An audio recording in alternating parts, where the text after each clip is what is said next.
Hello, this is the first of a few videos in a row that will discuss limits at infinity, or in other words, limits like the examples you see on the screen right now. At infinity meaning what happens if we let x get very, very, very large and positive, or very, very large and negative. Or really, in other words, if I look very far to the right on a graph, or very, very far to the left, what's the behavior of the curve? Is it approaching a specific value? Is there some kind of horizontal asymptote? Or is the function growing unboundedly? Is it going to infinity? So just to motivate some of this discussion, here are a few examples, and we'll get into each of these and related ones in this video and the later ones coming. So if some of this feels a little fast or without enough detail for right now, that's okay. We're going to get into more detail as we go on. In this first example, I have the function 1 over x graphed. That's the red curve. And I have the x-axis, that blue dotted line there, indicated because that's a horizontal asymptote because of each of the two facts that you see stated below. The first limit that you see stated there says, in words, that as x gets very, very large in value, and positive, that's the limit as x goes to infinity part of the expression, then the output of the function, 1 over x, shrinks to 0. That limit equals 0. This should make sense because if I plug in larger and larger values for x, the corresponding output gets smaller and smaller. So for example, if I plugged in 1 for x, the function outputs 1 over 1, or just 1. If I plug in 10 for x, it outputs a tenth, or 0.1. If I plug in 100, it outputs 1/100th, or 0.01, and so on and so forth. If I keep plugging in larger and larger numbers, and you can think of powers of 10 like this, then the corresponding outputs get smaller and smaller, and as close to 0 as I could possibly want. And just for completeness, there's the corresponding interpretation in words of the second limit written there as x goes to negative infinity. The difference is that I'm referring to x getting very large in value and magnitude, but negative. So in other words, as I move very far to the left along the graph, notice that the curve gets closer and closer to 0. Now in this case, you can see that as I move to the right on the graph, x is approaching 0 from f of x, the output, the y-coordinate, is approaching 0 from above. It's a smaller and smaller positive number. And on the left, as I go that way, f of x, the output, the y value, approaches 0 from underneath, from below. If I plug in a huge negative number for x, the output is a correspondingly really small negative number. And still, either way, we just say the limit equals 0. We care about what value we're approaching, and not necessarily whether we're approaching it from above or from below like that, but I'm just pointing it out because you might notice it on the graph. For the second example here, I've picked it because, for a few reasons really, because it's a very common function that we'll use a lot, the exponential growth function, e to the x. For another reason, it does two different things as I approach positive infinity, if I look to the right, versus if I approach negative infinity, looking to the left. In the first example, we saw the same limiting value, 0 in both cases. This example is to show you that that doesn't always happen.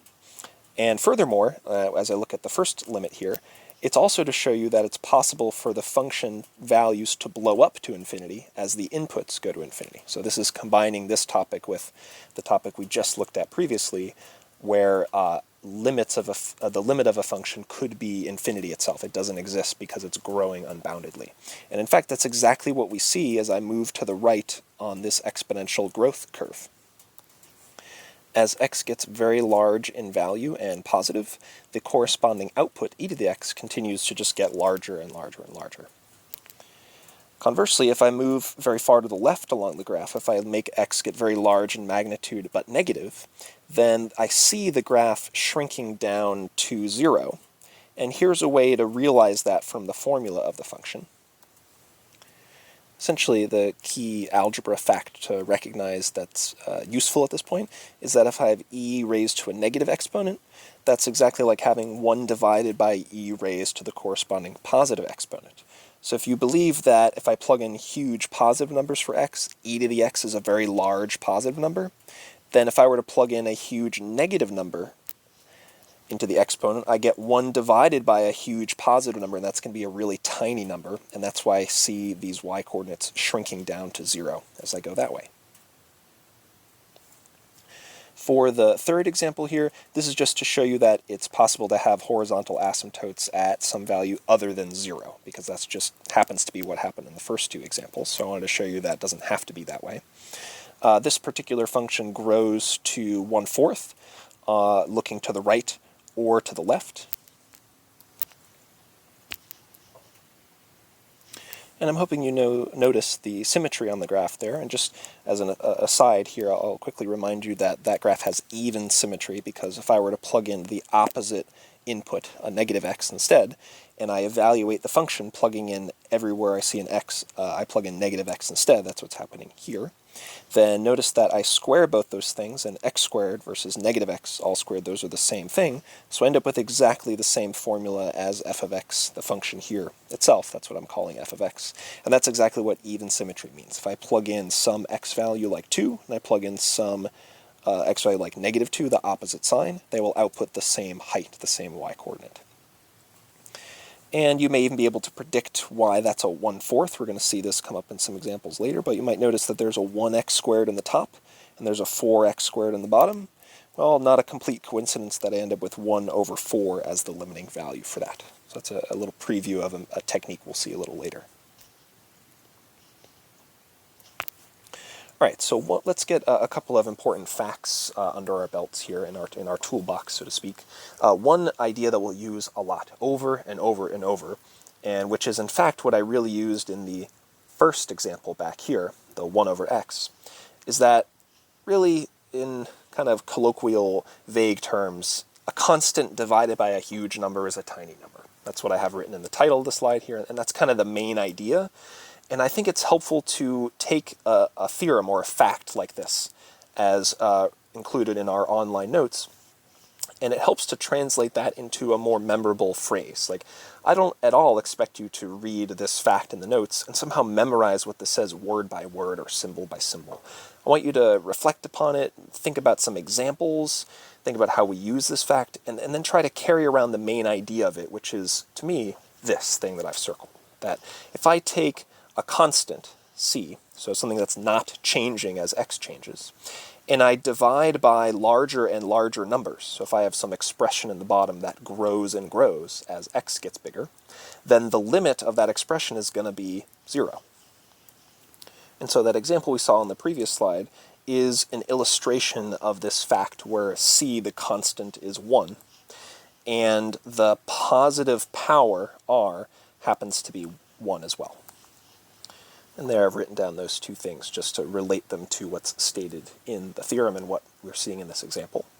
Let me write down another example that will illustrate what is going on in this second sentence of the theorem box down there about something for where x is negative. So as another example, let's say I look at the limit as x goes to infinity of the expression 5 over root x. Well, this is like having the constant c in the top being 5, and remember that a 1/2 power means a square root. X to the 1/2 is the square root of x, so that's why I've written r as the 1/2 there.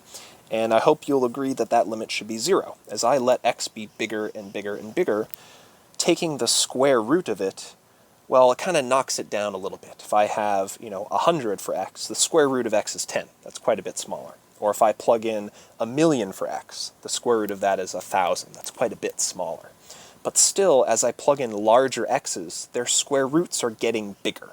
They happen to be getting bigger slower than the numbers themselves, but they're still growing and growing and growing in value and causing the overall fraction to shrink down to 0, because I have a constant 5 divided by bigger and bigger numbers.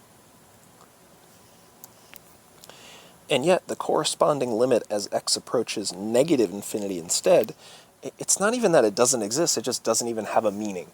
It's not like a question that has no answer, it's just not even a question. Because that expression root x is undefined in the real number system if I plug in a negative x. So it doesn't make sense to let x go to negative infinity. I can't even get below 0 and have this expression 5 over root x make any sense, because the root x is already going to be undefined. So that's what's going on in this sentence here in the theorem box. It's just a way of saying in formal language, make sure that these things make sense. If they don't, then we're not trying to make any claim about something that doesn't exist. And be on the lookout for statements like that in mathematical theorems like this. I know they're often written in very dry, technical, formal language, but try to understand that there's always a reason behind every sentence, every phrase. There's an economy of language in mathematics, and things are included, like this one, not to try to confuse you, but because they're necessary. We need to point out something like this. Make sure your things are well defined. I think it's also worth mentioning why it's stated that r is a positive rational number. And that's going to involve two things. I'm going to have to talk about why we're restricting it to positive and why we're, for some reason, restricting it to be rational. To see why we need r to be positive, it's because if I had a negative exponent for r, let's just pick -2 as a concrete example to look at. If r were -2, then c divided by x to that power r would be like having division by a negative power, and for the same reason I mentioned before on the first slide, a negative exponent is like a reciprocal division. So if I have a negative exponent in the bottom of that fraction, that's exactly like having the corresponding positive exponent up top. And now, all of a sudden, if I'm talking about plugging in larger and larger x's, this expression is going to grow to infinity, not go down to 0. So for these statements to be true, it really requires me to be talking about positive powers down there in the bottom, in the denominator of the fraction.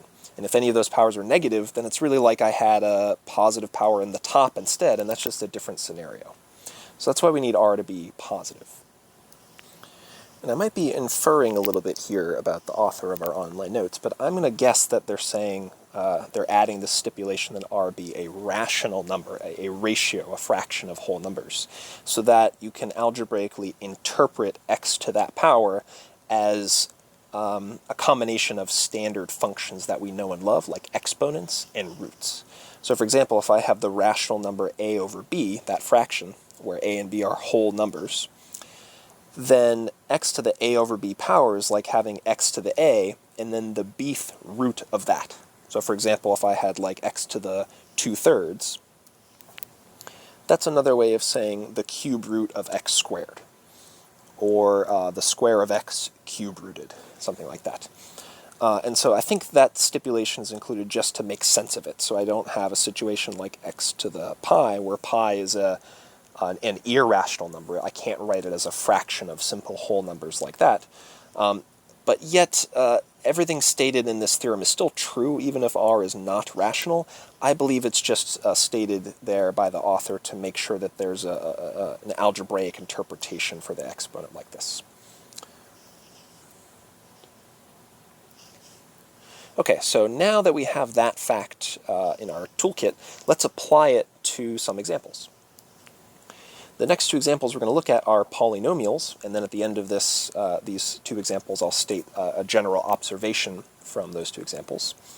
The end behavior of a function means what happens if I go to the right or the left very far. If I take a limit as x goes to positive infinity, what's the function doing? And if I look to the left as x goes to negative infinity, what's the function doing over there?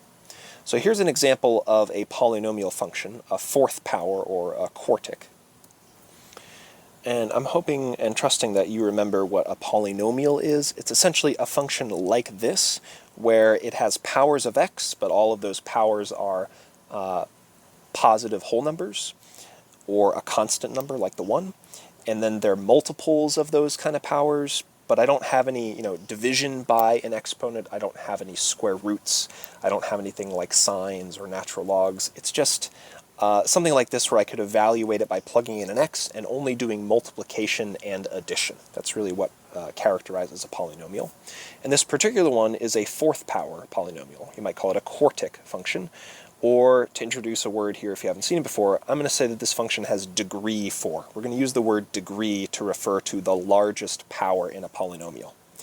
And I'm pointing that out because what we're going to do to analyze the end behavior of this function is to pull out, to factor out x raised to that power, the largest power, the degree. So there I've written out me doing that. I've factored out that largest power, the degree x to the 4th. And think about how if I were to apply the distributive property and multiply that through, there's the x to the 4th term. When I distribute to the next one, I get 4x to the 4th over x, so there's the x cubed term. When I distribute in here, I get x to the fourth over x to the fourth, and there's the 1. So I've really rewritten the function in this way, and it might seem like a strange thing to do. Why would I factor that out? Well, the reason is to take advantage of this fact that we've just stated.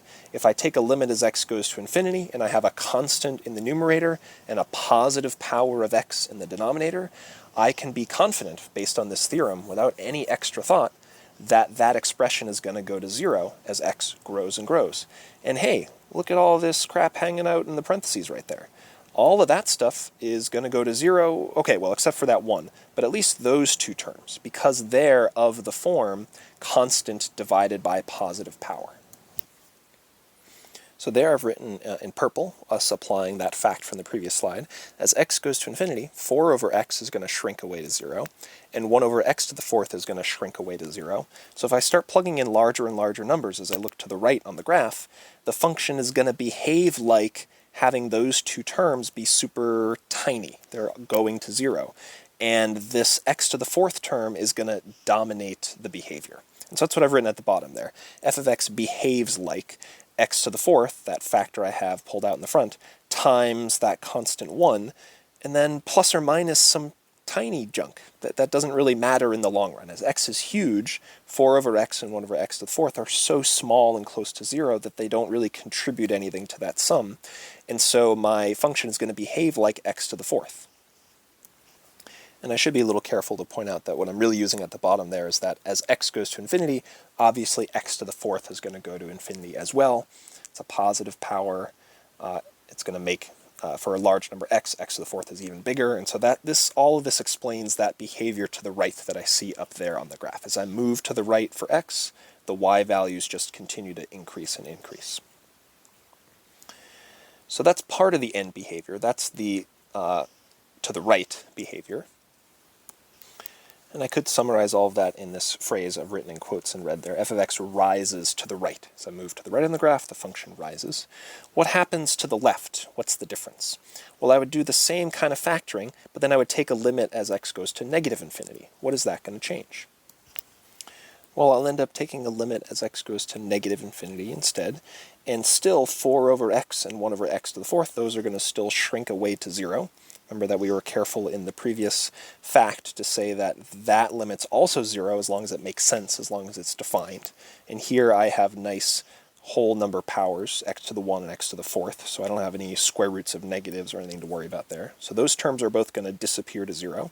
And as x goes to negative infinity, as x becomes a huge negative number, x to the fourth is still an even exponent. So it's still going to grow to positive infinity. And so I could summarize all of that by finally saying f of x also rises to the left. If I look far to the left on the graph, the function's rising up to infinity. Okay, let's look at another polynomial. This one I have 1 over 27x to the fifth plus 8x squared. There's the graph you can see here.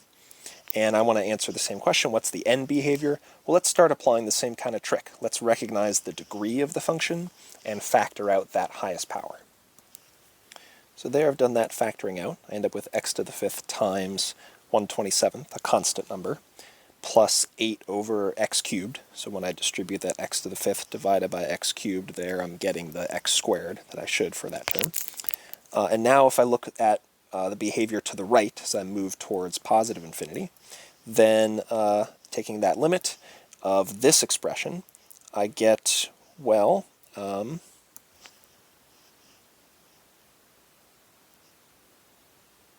this part is going to disappear to 0, and so I'm going to end up with essentially the behavior of what x to the fifth times 1 over 27 does. And that's going to be positive infinity. The 1 out of 27 doesn't really matter what number that is. What matters is that it's a constant number. It's not changing as x changes. So as I plug in bigger and bigger numbers for x to the fifth gets bigger and bigger, divided by 27 knocks it down a little bit, but not a whole lot, and it can't tie it away from growing to positive infinity. And that's why I see the function rising to the right, like I do there. Now looking to the left, taking a limit as x goes to negative infinity instead, the one big difference comparing this to the last example is that I have a sign change. So I'll use the same factored expression for f of x. I still see 8 over x cubed going to 0 as x gets bigger and bigger in value. The fact that it's going to negative infinity doesn't affect the fact that x cubed is going to be a huge in magnitude number. And yes, it's negative, but that just means 8 over x cubed is going to approach 0 from underneath, but it's still going to go to 0. And therefore, in the long run, the behavior of the function is dominated by the x to the 5th term. And because that's an odd power, and a negative number to an odd power is a negative number, that's why I see a negative output coming out of this, and that's why I see the function fall to the left. So hopefully from these two examples you see that factoring out the largest power, the degree of the polynomial, that term, makes a bunch of terms disappear to 0, and you can see that the behavior of the function is totally determined by, it's dominated by the leading term, the largest power term. So if you look in the online notes, we're using the website Paul's Online Calculus Notes. So this Fact 2 screenshotted up there at the top, I just excerpted right from those notes, because part of my discussion on this slide, I want to be correctly reading and interpreting what this says. As we're doing this distance learning like this and you're watching these videos, I want to make sure that you're able to read an online source and be able to make sense of it. And I acknowledge that reading mathematics is hard. It's not like reading a novel. You can't just go sentence by sentence and absorb the whole story and keep going. Sometimes you got to read a sentence over and over a few times or jump back a couple paragraphs, and that's totally normal. And so let me help you understand what's happening in Fact 2 here. It says, if p of x equals, honestly my eyes kind of glaze over at this, I just see if p of x is a polynomial of degree n. And now I look back at all of this and I see, oh, they're just trying to write down what a polynomial means so that I have something to look at. But really, all I'm seeing is that p of x is a polynomial of degree n. So now I know what those few words mean. We've talked about polynomials, we talked about degree being the largest power. Why do you think they say, i.e., an does not equal 0? Well, if that coefficient right there were 0, then that term wouldn't really be there, and I'd have a degree smaller polynomial. So that's why they're just saying that. Make sure that the degree is really n. And then this says the limit as x goes to infinity of p of x is the limit as x goes to infinity of, what's a sub n x to the n? Hey, that's exactly that largest power term. That's the leading term in its coefficient. And isn't that exactly what we were saying in this example? The 4th power term dominated the behavior. The function behaved exactly like that expression in the long run as I went to positive or negative infinity.